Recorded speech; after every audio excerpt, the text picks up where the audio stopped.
Hello everyone. سلام به همه. We're back in the Jesus series. برگشتیم دوباره با یه ویدئویی در رابطه با زندگی عیسی. Today's talk will in some ways seem a bit familiar. درس امروز و ویدئوی امروز یه جورایی آشنا به نظر میاد. Because we're going to see some things which we've seen before. چون توی این ویدئو، توی این بخش از کتاب قرار در رابطه با قسمتی بخونیم که به نظر میاد قبلا هم یه چنین چیز مشابهی رو دیده بودیم. We'll see some healings and some things people were saying about Jesus. And I know we've covered all of these before in previous videos. که در رابطه با عیسی که شفا میده و حرفایی که دیگران در رابطه با عیسی میزنن و توی ویدئوهای قبلی هم در رابطه با همین موضوع صحبت شده بود.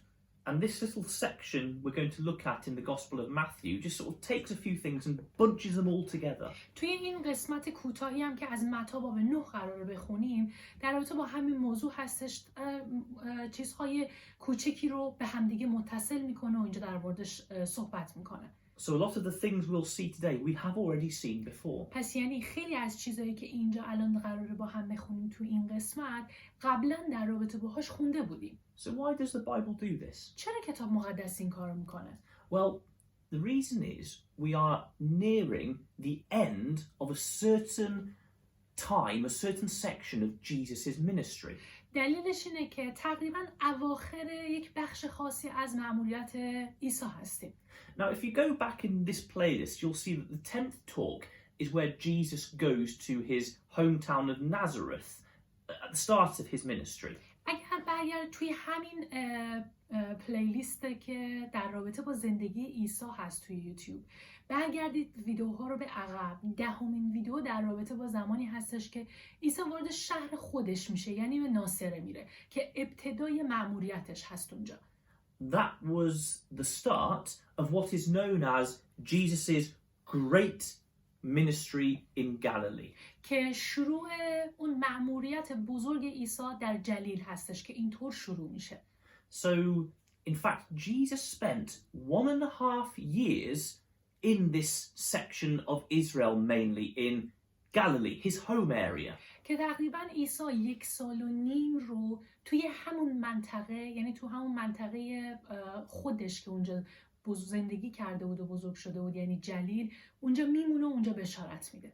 So this big ministry has been for a year and a half. پس این مأموریت بزرگی که عیسی توی اون منطقه انجام میده 1.5 سال تقریبا طول میکشه. But it's starting to come to an end. ولی دیگه داره مأموریتش تو اون منطقه به پایان میرسه. We're in talk, this is talk 34, I believe, in the series.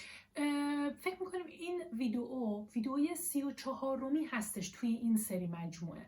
So we've had about 24 talks looking at this year and a half period of Jesus' life. یعنی 24 ویدئوی آخر فقط در رابطه با همین بازه زمانی 1.5 سال هستش که عیسی تو اون منطقه است و داره بهشون بشارت میده. And we've got maybe 2 or 3 talks left after this one to finish off this year and a half period. و تقریبا 2 یا 3 ویدئوی دیگه مونده که وقتی اون 2-3 ویدئو رو هم تموم کنیم تقریبا این بازه زمانی 1.5 سال عیسی در اون منطقه تموم میشه. And as we'll see in future talks, Jesus is going to leave this area of Galilee and start going to different areas to preach. توی ویدئوهای آتیمون خواهید دید که عیسی قراره از این منطقه جلیل دیگه خارج بشه و بره به مناطق اطراف اونجاها تعلیم بده. He'll spend time a bit further north in areas where there weren't many Jews at all. It was non-Jew area. میره بعد از اون قضیه، بعد از جلیل میره به سمت شمال اون منطقه، به منطقه‌ای که بیشتر یهودی نیستن و غیر یهودی ها اونجا ساکنن و اونجا شروع میکنه به تعلیم دادن. He'll start to travel in the other areas of Israel, especially around the south, near Jerusalem. و حتی به جاهای دیگه از مناطق اسرائیل میره، یعنی به قسمت‌های جنوبیش میره. And he'll also make several journeys directly to Jerusalem. و بعدش هم چندین سفر مستقیما به خود اورشلیم هم میره. And that's why this section we'll read today will seem a bit repetitive. واسه همینه که بخشی که امروز توی این ویدیو قرار با هم بخونیم به نظر میرسه که انگار تکراریه. Because the Bible is making the point it was time for Jesus to move on to new areas. چون کتاب مقدس با گفتن این قسمت میخواد این نکته رو مشخص کنه که الان زمان این رسیده که عیسی بره به یه منطقه جدید. He'd been traveling around Galilee for a year and a half. Everyone knew who he was. 1.5 سال در منطقه جلیل بوده و تعلیم میداده و الان دیگه همه میدونن عیسی کیه. And he was getting the same reactions. Some liked him, some hated him, some, they were okay. بعضیا دوستش داشتن، بعضیا ازش متنفر بودن، بعضیا هم هیچ عکس العمل خاصی نشون نمیدادن. And that's what we'll see all brought together in this section today. که میبینیم همه اینایی که گفتیم توی این بخش کوتاه امروز هم جمع شد و در رابطه با همه این موضوعهای اشاراتی داره. So we're in Matthew chapter 9. متی باب 9 هستیم، صفحه 1264. And first of all, we're going to read very simply verses 27 to 30. آیات 27 تا 30 باب 9 رو میخونیم. هنگامی که عیسی مکان را ترک میکرد، 2 مرد نابینا در پی او شتافته فریاد میزدند: ای پسر داوود، بر ما رحم کن. چون به خانه درآمد، آن 2 مرد نزدش آمدند. عیسی از آنان پرسید: آیا ایمان دارید که میتوانم این کار را انجام دهم؟ پاسخ دادند: بله سرورا. سپس عیسی چشمانشان را لمس کرد و گفت: بنابر ایمانتان برایتان انجام شود. آنگاه چشمان ایشان باز شد. عیسی آنان را به تأکید امر فرمود: مراقب باشید کسی از این موضوع آگاه نشود. So as we've seen before, there are miracles and people who really believe in him. پس می‌بینیم باز مثل قبل اینجا معجزاتی انجام میشه و کسانی که واقعاً به عیسی ایمان داشتن شفا پیدا کردن. There are 2 blind men who follow him and say, "Have mercy on us, son of David." 2 مرد نابینایی بودن که عیسی رو دنبال میکنن و بهش میگن که بر ما رحم کن ای پسر داوود. Now this is a very significant title. این عبارتی که به عیسی خطاب کردن و بهش گفتن عبارت مهمی هستش. You'll remember from your preparing for baptism classes the promises to David where he was promised he would have a very important son. توی کلاس‌های آماده سازی تعمید خیلی هاتون خوندین و باهاش آشنا شدین توی وعده هایی که خدا به داوود داده بود که قرار بود یک فرزندی داشته باشه داوود که از نسل داوود اومده باشه. Someone who would live and rule forever. کسی که قراره از نسل داوود باشه تا ابد زندگی کنه و تا ابد پادشاه باشه. Now we know this was Jesus. ماها که الان اینجا هستیم میدونیم اون شخص، اون فرزند عیسی بوده. But at the time of Jesus, not everyone knew. They just knew there was this very important person promised to David. ولی در زمان زندگی خود عیسی خیلی مردم نمیدونستن، فقط میدونستن قراره یک شخص مهمی از نسل داوود بیاد و این وعده داده شده. So a title for the Jewish Messiah was Son of David. پس یعنی عبارتی که یهودی ها به مسیح موعودشون خطاب میکردن و این عبارت رو بهش میگفتن پسر داوود بود. اینطور اون مسیح رو خطاب میکردن. So these men have clearly made the decision and they say, we believe Jesus is the Messiah. پس اینجا با گفتن این عبارت توسط این 2 نفر کاملا واضحه که تصمیم خودشون رو گرفتن و ایمان دارن که عیسی همون پسر داوود هست، همون شخص وعده داده شده است. This is really powerful. که واقعا مهمه. Lots of people thought Jesus was powerful. They loved seeing his miracles. But no, not many people said, this is definitely the Messiah. آدمای زیادی معجزات و قدرت عیسی رو دیده بودن ولی هیچ کدومشون این حرف رو نزده بودن و به این ایمان نرسیده بودن که عیسی همون مسیح موعود هستش. And he says to them, do you believe that I am able to heal you? اینجا عیسی به اون 2 مرد نابینا میگه که آیا ایمان دارین که من قدرت شفا دادن شما رو دارم؟ And they say, yes, we do. اون 2 نفر هم میگن بله ایمان داریم. And of course he says, because of your faith, you will be healed. و عیسی هم بهشون میگه به خاطر ایمانی که دارین شفا پیدا میکنین. And he restores their sight. و بعد بینایی اونها رو شفا میده و اونها بینا میشن. It's interesting. He wasn't doing this miracle or this kindness to try and get them to believe. He did it because they believed. جالب اینجاست که عیسی این معجزه رو انجام نداد که کاری کنه به واسطه این معجزه اونها ایمان بیارن، بلکه به خاطر ایمانی که اونها داشتن این شفاشون میده و این معجزه رو انجام میده. And it's ironic that they were the ones who were blind, but they could really see clearly spiritually because they knew he was the Messiah when lots of people who weren't blind didn't. و جای طعنه‌آمیزش اینجاست که این دو نفر با وجود اینکه نابینا بودن ولی در اصل بینا بودن نسبت به آدمای دیگه، چون تونستن تشخیص بدن که عیسی همون مسیح موعوده، در صورتی که آدمهای دیگه‌ای که میتونستن ببینن بیناییشون مشکلی نداشت ولی در اصل از نظر معنوی کور بودن و نمیتونستن بفهمن که عیسی کیه. So this is looking really good. پس تا اینجا خیلی خوب هستش، خوب به نظر میاد. But then they make a mistake. ولی بعد این دو نفر یه خطایی میکنن. We know Jesus said to them, and it says he said to them sternly, do not tell anyone. و عیسی وقتی شفاشون داد بهشون گفت و اینجا گفته که با تأکید بهشون امر کرد که در رابطه با این معجزه به کسی چیزی نگن.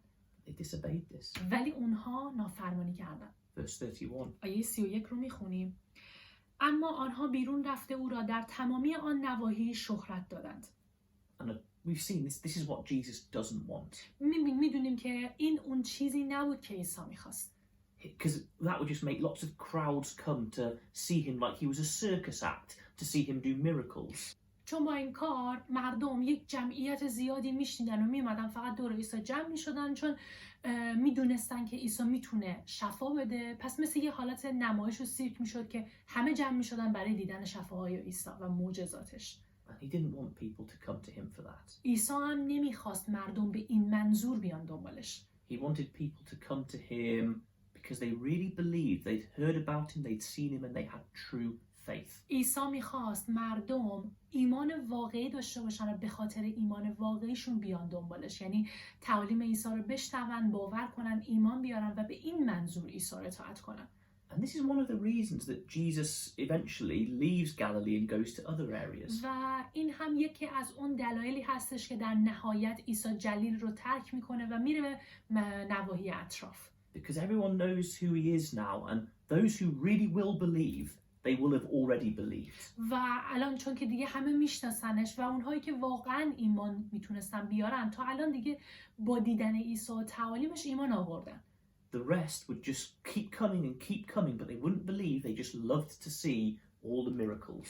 و باقی آدم ها ایمان نمی آوردن. تنها دلیلی هم که می اومدن دور عیسی جمع می شدن واسه این بودش که میخواستن فقط کارهایی که عیسی میکرد و ببینن و معجزاتش رو ببینن. And we see this in the next two verses. که توی دو آیه بعد هم دقیقاً همین موضوع رو میبینیم. Verses 32 and 33. آیات 32 و 33 رو میخونیم. در همون حال که آنها بیرون میرفتند، مردی دیو زده را که لال بود نزد عیسی آوردند. چون عیسی دیو را از او بیرون راند، زبان آن مرد لال باز شد. مردم حیرت زده میگفتند چنین چیزی هرگز در اسرائیل دیده نشده است. So again, there was a healing done and lots of people saw it. پس می‌بینیم باز یک معجزه دیگه ای انجام میده عیسی و تعداد زیادی از آدم‌ها می‌بینن این قضیه رو. Person who couldn't speak now could speak. یک شخصی بوده که لال بوده، نمیتونسته صحبت کنه، عیسی شفاش میده و بعد اون شخص شروع میکنه به حرف زدن. And the crowd were amazed and they say, we've never seen anything like this before. جمعیت آدمایی هم که اون دور جمع بودن همشون حیرت زده شده بودن و گفتن که هیچ وقت تا حالا چنین چیزی رو ندیده بودیم. But that's all it was to them. ولی برای اونها دیگه چیز دیگه ای نبود، یعنی فقط دیدن و براشون جالب بود. They'd been seeing these miracles and they loved it and they kept coming and being amazed. چنین معجزاتی رو قبلا هم دیده بودن و باز هم داشتن میدیدن و ایمانی نداشتن، فقط خوششون میومد که این معجزات رو ببینن، واسه همین هی میومدن دور عیسی جمع میشدن.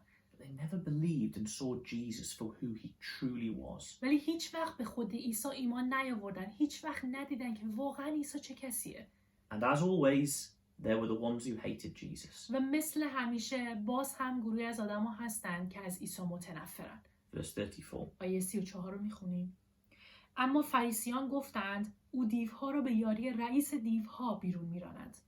We've seen this before as well. قبلا هم چنین چیزی رو دیده بودیم. That people see the miracles but they hate Jesus. They try and make him out to be really evil. که مردم معجزات عیسی رو میبینن ولی ازش متنفرن و میخوان کاری کنن که تو چشم مردم عیسی یک آدم شریر و بد به چشم بیاد.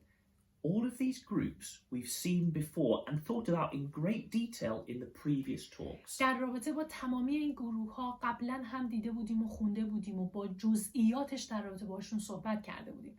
But ones who were opposed to Jesus and tried to, ruin his reputation. درباره کسانی که مخالف عیسی بودن و تلاش میکردن که عیسی رو خراب کنن بین مردم.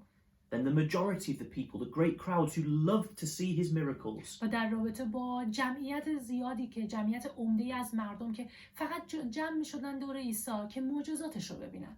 But very few and far between were the ones who really came to him in true faith and belief. ولی تنها تعداد خیلی کمی بودن که به خاطر ایمانشون به مسیح می اومدن سراغش. And the ones who wanted to see him because they believed he was the Messiah, not just because they wanted to see him do magic tricks. اون تعداد کم کسانی بودن که می اومدن دنبال عیسی فقط به این خاطر که ایمان داشتن اون فرزند وعده داده شده و مسیح موعودشونه، نه به این خاطر که عاشق دیدن معجزات باشن. That's why Matthew brings all of these people together in this one little section. واسه همینه که توی این بخش کوچیک توی متی نویسنده اومده در رابطه با تمامی این گروه‌های خاص خیلی کوچیک در رابطه با هر کدومشون یه توضیح داده. He wants to show us we're coming to the end of the time in Galilee. داره بهمون نشون میده که دیگه رسیده به انتهای اون زمانی که عیسی باید تو جلیل باشه. Everyone knows Jesus. الان دیگه همه عیسی رو میشناسن. Some people hate him. بعضیاشون متنفرن ازش. Most people love to see his miracles. خیلیاشون فقط عاشق اینن که بیان معجزات عیسی رو ببینن. And only a few who genuinely believed. و فقط تعداد کمی هستن که واقعا بهش ایمان دارن. And that's why he's moving on, because he now has to go to other areas and preach the gospel to them. واسه همینه که دیگه الان عیسی قراره از اینجا بره، از جلیل بره، چون میخواد بره به مناطق دیگه و انجیل رو به اونها بشارت بده. So imagine how this feels for Jesus. تصور کنید که چنین چیزی چه حسی در عیسی به وجود میاره. This was his home area. این منطقه مسکونی خودش بوده، یعنی خودش اینجا بزرگ شده بوده. He'd spent a year and a half there. 1.5 سال توی این منطقه سپری کرده. People had seen his words, his love, his kindness. مردم کلامش رو دیده بودن، محبت و مهربانیش رو دیده بودن. He proved clearly he was the son of God by his love, his actions, everything he did. عیسی با محبتش، با اعمالی که انجام میداد و با تمام کارهایی که میکرد بهشون ثابت کرده بود که واقعا پسر خداست. And hardly anyone really believed him. ولی تقریبا هیچ کی بهش ایمان نیاورد. Imagine the disappointment. تصور کنید که چقدر ناامید و مایوس شده. You've got to leave your home area where maybe you thought they would accept you. مجبوری دیگه شهر و دیارت رو ترک کنی، جایی که فکر میکنی آدمای شهر خودت ممکنه قبولت کنن. But he's been doing this for a year and a half. ولی 1.5 سال اونجا موند و تلاش کرد. That is such wonderful effort and love and keeping going with them. واقعا تلاش کرده بود، واقعا بهشون محبت نشون داده بود و تلاش کرده بود که اونها رو به سمت مسیر درست بیاره. And he knows deep down he's going to go to other areas and pretty much in other areas get the same reaction. عیسی میدونه که، یعنی عمیقاً از عمق وجودش میدونه که به مناطق دیگه هم بره باز مردم همین عکس العمل نشون میدن. But he keeps going. ولی باز ادامه داد. Let's just take away one lesson though. بیاین یه درسی که اینجا وجود داره رو در رابطه باهاش صحبت کنیم. It's with these two men who were blind. در رابطه با اون دو مرد نابینا. Now, they clearly had faith and they believed he was the son of David. واضحه که ایمان داشتن چون گفتن که عیسی پسر داووده. But they still disobeyed him. ولی با وجود ایمانشون نافرمانی هم کردن. He warned them, it says he warned them very sternly, do not tell anyone. عیسی بهشون هشدار داده بود، توی آیات گفته که تاکید کرده بود و امر کرده بود که به کسی در رابطه با این موضوع چیزی نگن. And they disobeyed him and told people. ولی اونها نافرمانی کردن، رفتن و با آدمای دیگه خبر دادن. We as believers are the ones in this story who have the true faith, who come to Jesus. ما ایماندارها مثل کسانی هستیم توی این داستان که ایمان دارن و با ایمان واقعی به سمت مسیح میان. Let's not disobey him. بیاین پس حالا که ایمان داریم ازش نافرمانی نکنیم. And not just the commands about living our life. فقط هم در رابطه با فرامینی که در رابطه با چطور زندگی کردن نیستش. But concerning what we say about Jesus. بلکه حتی در رابطه با تمام کلامی که در رابطه با عیسی میگیم هم شامل میشه. when we try and bring people to Jesus, we bring them because we say he's the Son of God, he can save you from your sins. وقتی میخوایم به مردم بشارت بدیم و دیگران رو به سمت عیسی و خدا بیاریم، میخوایم بهشون بگیم که عیسی نجات دهنده است و به واسطه عیسی است که میتونی نجات پیدا کنی. We don't try and bring people to Jesus or to his church just so they can get something. نه اینکه بخوایم فقط یه مدل دیگه‌ای بهشون حرف بزنیم که فقط اونها رو بیاریم کلیسا که بیان و از سمت کلیسا یا از مسیح یک چیزی آیدشون بشه. We don't bring people or introduce them because it's a good way to get a visa. یا نمیایم دیگران رو به این بهونه به سمت مسیح بیاریم و بگیم که این یک راه خوب برای اینه که بخوای اقامت کشور رو به دست بیاری. Remember, Jesus wants people coming to him for the right reasons because they want to know about him and God. اگه یادتون باشه عیسی همیشه میخواست که مردم به دلیل درستی بیان دنبالش و واقعا ایمان داشته باشن بهش. And if we invite people to Jesus or to his church, it should be because we want to show them Jesus and how he brings us to God. و اگر ما هم میخوایم دیگران رو به سمت عیسی و خدا بیاریم، باید به این منظور باشه که بخوایم بهشون عیسی رو، اینکه پسر خداست و هدف اصلیش رو بهشون نشون بدیم. So let's do that for Jesus, who does so much for everyone else. پس بیان این کار رو بکنیم به خاطر عیسی که تلاش زیادی برای همه کرد و به همه کمک کرد. And next video, we'll see him bring this ministry to an end in the same way in which he started it. و توی ویدئوی بعدیمون در رابطه با عیسی که چطور این ماموریت 1 سال و نیمش رو به پایان میرسونه با هم قراره بخونیم و دقیقاً میبینیم که همونطوری که این ماموریت رو شروع کرد همونطوری هم به پایانش میرسونه. Remember we said a year and a half ago when he started this section of his ministry, he went to his home city. یادتونه که گفتیم وقتی خواست این ماموریت 1 سال و نیمه رو شروع کنه، رفت به شهر خودش، جایی که مردمان همشهری‌های خودش بودن و اونطوری شروع کرد. And they rejected him. و اونا ردش کردن. Next video we'll see him go back to his home city to see if this time they will accept him. توی ویدئوی بعدی می‌بینیم دوباره برمیگرده به شهر خودش تا ببینه این بار مردم شهر خودش قبولش میکنن یا نه. But that is the Jesus video for this week, so thank you very much. این ویدئوی این هفتهمون درباره زندگی عیسی بود. ممنونیم که تماشا کردید. And bye. ممنون.